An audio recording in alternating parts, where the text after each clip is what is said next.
कोकण रेल्वेची वाहतूक पुन्हा एकदा ठप्प झाली। पेडणे बोगद्यामध्ये पाणी भरल्याने वाहतूक बंद झाली। मुंबईतून रवाना होणाऱ्या काही ट्रेन रद्द देखील करण्यात आल्या। बोगद्यात पाणी साचल्याने सुरक्षेसाठी आता वाहतूक बंद करण्यात आली होती। काही वेळापूर्वीच वाहतूक पूर्ववत झाली होती, मात्र पुन्हा एकदा आता कोकण रेल्वेची वाहतूक ठप्प झाली। पेडणे बोगद्यामध्ये पाणी भरल्याने वाहतूक सध्या बंद करण्यात आली। मुंबईतून रवाना होणाऱ्या काही ट्रेन रद्द करण्यात आल्या। सविस्तर माहिती घेऊयात आमचे प्रतिनिधी प्रणव कोळेकर यांच्याकडून।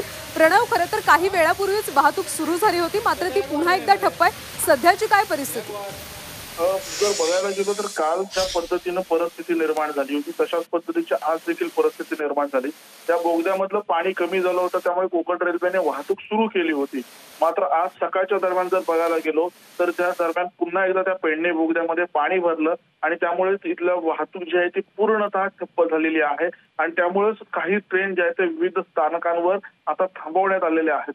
त्याचबरोबर काही ट्रेन ज्या मुंबईतून सुटणार होत्या त्या रद्द करण्याची नामुष्की जी आहे ती कोकण रेल्वेवर आलेली आहे आणि त्यामुळे काही ट्रेन ज्या आहेत त्या रद्द करण्यात आलेल्या आहेत आणि काही ट्रेनचं जो आहे तो मार्ग बदलण्यात आलेला आहे। त्यामुळे या पेडणे बोगद्यावरचं जे पाणी जोपर्यंत कमी होत नाही तोपर्यंत इथली वाहतूक सुरळीत होणार नाही, अशा पद्धतीची माहिती कोकण रेल्वेच्या अधिकाऱ्यांनी दिली आहे। त्यामुळे आता जर परिस्थिती बघायला गेलो तर कोकण रेल्वे मार्गावरची वाहतूक जी आहे ती पूर्णतः ठप्प आहे, जोपर्यंत या पेडणे बोगद्यामधलं पाणी कमी होत नाही तोपर्यंत।